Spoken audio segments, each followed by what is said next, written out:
So the way I see the world today is that we are in crisis. We are facing the 6th mass extinction caused by human. This is crazy. So we are destroying most biodiversity on our planet.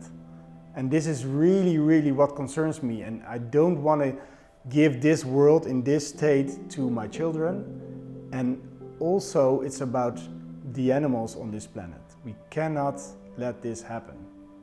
But there's something remarkably going on as well. The human race is capable of making brilliant technology, which is super useful. And this is where I'm intrigued, and this is where I also think is part of the change. How can we use this technology to make sure that we don't destroy the planet where we live on, that we don't cause this much harm with the animals we live with? And this is where I see the change. Most technology in the world is being used in commercial industries, which is fine, but we can also see that in conservation, this commercial technology is not coming through.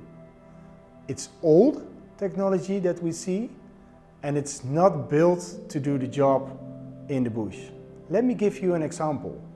A couple of years ago, when I first visited a rhino sanctuary in Africa, I found out that these rhinos were being tracked with VHF sensors, meaning the rangers could know where the animal was by pointing their antennas and finding the position, which is really good.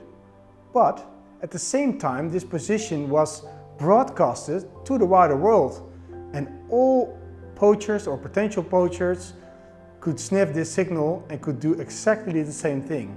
I was completely shocked. Coming from a telecom operator, I found out that this is not the way to go. The last years, I've been focusing on bringing new technology and affordable technology to conservation. The first thing I did was to start with smart parks, which is making sensor networks affordable and applicable to wildlife conservation on a large scale. This is very successfully being used in a lot of parks in Africa, India, the Netherlands and Mexico. The next thing I want to achieve with smart parks is to fully open smart parks to conservation. All hardware and software developments we built into the solution for the past years, we want to put on GitHub. Completely documented, open all the code for easy and open access.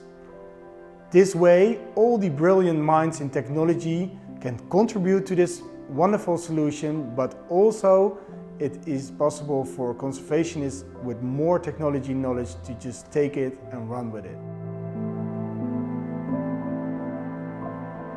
One of the things we already done last year is to start the Open Color initiative, which is the opening up of our development chain for these kind of trackers. So all the animal trackers we are currently developing and funding are fully open source.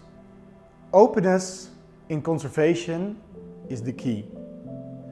We have to do it together.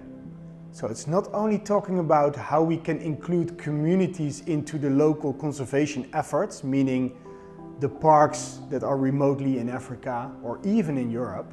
No, it's also about the development process.